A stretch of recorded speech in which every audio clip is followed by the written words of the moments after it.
ओम गुरुवे नमः। प्यारे हरि भक्तों, अब जो हम विषय ले रहे हैं वह ले रहे हैं महाभारत में एक पात्र थे कृपाचार्य जी। कृपाचार्य जी जो थे यह एक चिरंजीवी पुरुष थे। जैसे हनुमान जी, विभीषण जी और परशुराम जी, अश्वत्थामा, इसी प्रकार से कृपाचार्य भी अजर अमर हैं, आज भी हैं, जिंदा हैं। मैंने आपको पहले भी बताया था और आज फिर बता रहा हूँ कि हम लोग इनको इन दृष्टि से नहीं देख सकते, क्योंकि हमारे पास में दिव्य दृष्टि का अभाव है। हमारी जो दृष्टि है वो इतनी सुंदर दृष्टि नहीं है कि हम जो है इन महान पुरुषों के दर्शन कर सके। अब सबसे बड़ी बात है कि कृपाचार्य को अमरता का वरदान दिया किसने था? कृपाचार्य को अमरता का वरदान जो दिया था वो परशुराम जी ने दिया था। उन्होंने परशुराम जी की भी बड़ी तपस्या की और उनसे विद्या भी सीखी।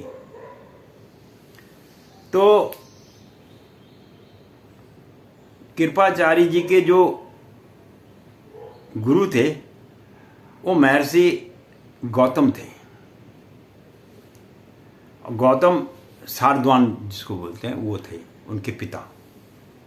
वो बहुत बड़े धनुधर विद्या में निपुण। तो शारद्वान जो थे ये गौतम ऋषि के बेटे थे। तो शारद्वान जी ने एक बार बहुत बड़ी तपस्या की, जैसे विश्वामित्र और इन्होंने किया, लेकिन इनकी तपस्या से इंद्र को दुख हुआ। इंद्र को लगा कि ये इतनी घोर तपस्या कर रहे हैं, कहीं ये इंद्रासन को छीन ना लें। तो इनकी तपस्या को भंग करने के लिए इंद्र ने ज्ञानपदी नामक अप्सरा को इनके पास में भेज दिया और वह अप्सरा इनकी तपस्या को भंग करने में सफलता भी प्राप्त कर ली। लेकिन उस अप्सरा से दो बच्चों की जन्म हुआ। अब वो दो जन्म किन बच्चों का हुआ? तो एक बच्चे का नाम कृप रखा गया, जिनका नाम बाद में कृपाचार्य हुआ, और पुत्री का नाम कृपी रखा गया। तो महर्षि शारद्वान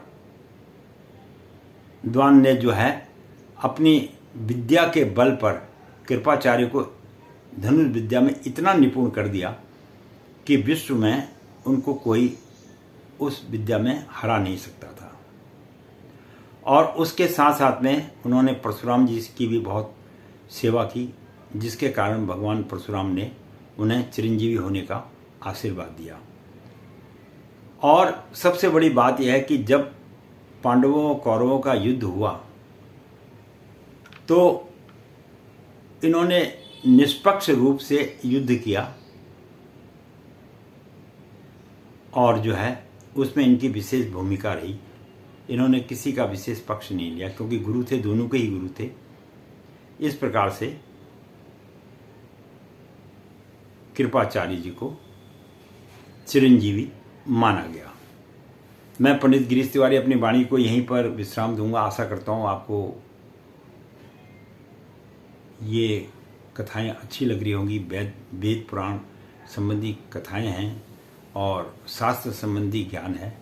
सुनते रहिए, जीवन का आनंद लेते रहिए। यही मनुष्य का जो है जीवन है, और इसमें जितना अपना जीवन का अच्छे से अच्छे तरीके से निर्वाह किया जाए वो सुंदर है। वीडियो देखने के लिए धन्यवाद।